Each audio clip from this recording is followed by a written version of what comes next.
அஸ்ஸலாமு அலைக்கும். இன்றைக்கி நம்ம சேனலில் இந்த சம்மருக்கு ஏற்ற நல்ல சில்லுன்னு கோல்டு காஃபி எப்படி பண்ணுறதுன்னு பார்க்க போகிறோம். வாங்க இப்போ வீடியோக்குள்ளே போகலாம்.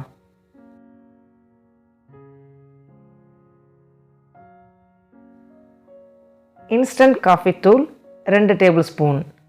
நான் இன்றைக்கி ப்ரூ யூஸ் பண்ணுறேன். நீங்கள் சன்ரைஸ், நெஸ்கஃபி எது ரெகுலராக யூஸ் பண்ணுவீங்களோ அந்த காஃபி தூளே நீங்கள் எடுத்துக்கோங்க. 2 டேபிள் ஸ்பூன் காஃபி தூளுக்கு 3 டேபிள் ஸ்பூன் அளவு தண்ணி சேர்த்து நல்லா கரைச்சிக்கலாம்.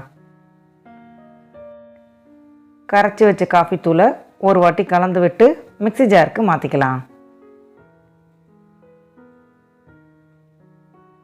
3 டேபிள் ஸ்பூன் ஜீனி சேர்த்துக்கோங்க. இந்த அளவு கரெக்டாக இருக்கும். நாம் ஐஸ்கிரீம் வேறு சேர்க்க போகிறோம், அதனால் 3 டேபிள் ஸ்பூன் அளவு போதும். Hershey's syrup 2 table spoon. நான் இன்றைக்கி இந்த பிராண்டு தான் எடுத்திருக்கேன். இது சேர்க்கும்போது இன்னும் கொஞ்சம் டேஸ்ட்டு நல்லாயிருக்கும். இது கூடவே 300 ml பாலை நல்லா காய்ச்சி ஆற வச்சு ஃப்ரிட்ஜில் வச்சு நான் கூல் பண்ணி எடுத்திருக்கேன். இதையும் இது கூட சேர்த்துக்கலாம்.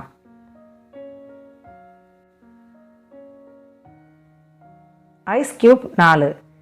நாம் ஏற்கனவே பாலை கூல் பண்ணியிருக்கிறதுனால 4 பீஸ் போதும்.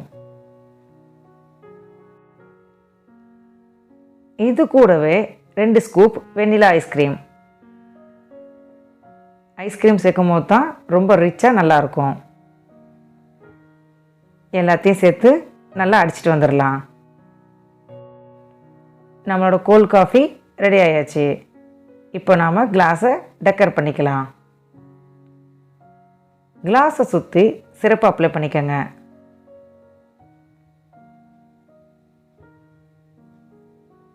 இந்த மாதிரி பண்ணிக்கலாம். நாம் ரெடி பண்ணி வச்சுருக்க காஃபியை இதுக்குள்ளே சேர்த்துடலாம். இது கூடவே மேலே நுரையாக இருக்கோம்ல, அதையும் எடுத்து டெக்கருக்காக வச்சிடலாம். நான் இப்போ சொல்லியிருக்க அளவு எல்லாமே கரெக்டாக 2 கிளாஸ்க்கு வரும். இதுக்கு மேலே கொஞ்சமாக காஃபி பொடியை டஸ்ட் பண்ணிக்கலாம். அப்புறம் தான் பார்க்குறதுக்கு நல்லா சூப்பராக இருக்கும். இப்போ நம்மளோட கோல்டு காஃபி நல்லா சில்லுன்னு சூப்பராக ரெடி ஆயிடுச்சு. இதே மாதிரி நீங்களும் செஞ்சு பார்த்துட்டு உங்களுக்கு எப்படி வந்துச்சுன்னு மறக்காமல் எனக்கு கமெண்ட் பண்ணுங்கள்.